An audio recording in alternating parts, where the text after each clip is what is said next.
श्री जयंत चौधरी जी। धन्यवाद उपाध्यक्ष जी। ये जो आज सभी दल के नेताओं ने इस बिल पे अपनी भावना व्यक्त की, ये चीज़ काफ़ी रेयर है कि सब लोग इस कानून में आपके सहयोग के लिए खड़े हुए हैं। मैं भी इस बिल का पूरा समर्थन करता हूँ, लेकिन मैं आपको चेताना भी चाहता हूँ, क्योंकि आप खुद मंत्री जी बहुत संवेदनशील हैं, सामाजिक न्याय के विषय को लेकर गंभीर हैं, इन बारीकियों को अच्छी समझते हैं।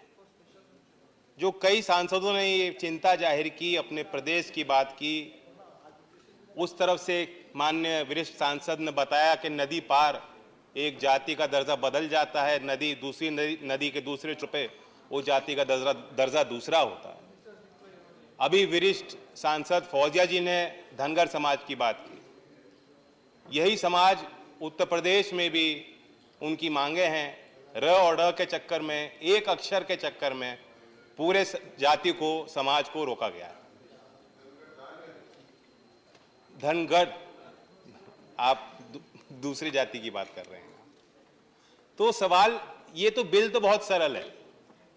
अब ये नौबत क्यों आई कि 4 जिले में एक जाति को अनुसूचित जाति से हटा करके अनुसूचित जनजाति में जोड़ना पड़ा। मैं चाहता हूं कि मंत्री जी और बड़ा दिल दिखाएं और हिम्मत से काम लें। ये मौके बार बार नहीं आएंगे कि पूरा सदन आपके सहयोग में खड़ा होगा। कितनी ऐसी जातियां हैं, कितने ऐसे विषय हैं जो सरकारी जाल में फंसे हुए हैं। आप आकलन कीजिए, सर्वेक्षण कीजिए।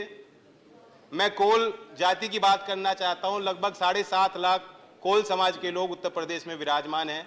पूर्वांचल के कई जिलों में विराजमान हैं, मिर्जापुर, सोनभद्र और कौशाम्बी। बुंदेलखंड के कई जिलों में कोल समाज है और उनकी भी यही मांग है कि हम आदिवासी लोग हैं, हमारे पूर्वज शबरी जी थे, हम जंगल में रहते हैं, भूमिहीन हैं, हमें वंचित रखा जा रहा है और हम जनजाति के इस श्रेणी में आना चाहते हैं।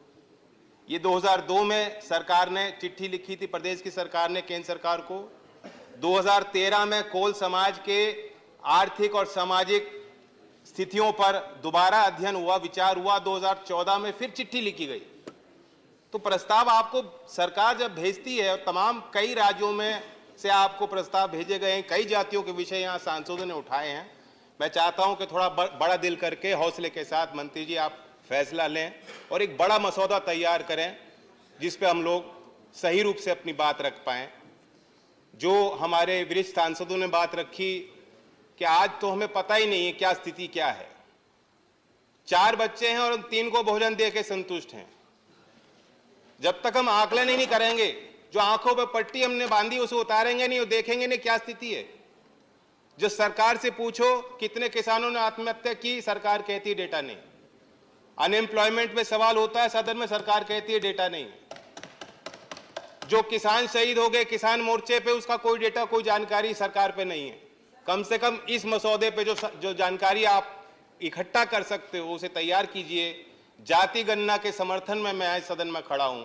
इस अवसर पर कहना चाहता हूं बहुत मजबूती के साथ कि जब तक हम गिनती नहीं करेंगे तो किस आधार पर हम फैसले ले पाए।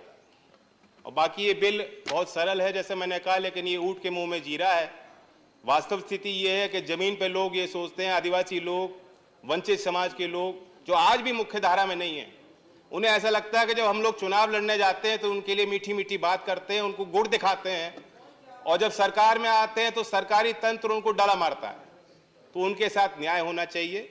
मैं पुनः मंत्री जी को धन्यवाद देता हूं कि आपने मसौदा इस संदर्भ में रखा, हमें मौका दिया। धन्यवाद। वीके न्यूज उत्तर प्रदेश उत्तराखंड, सच का सारथी।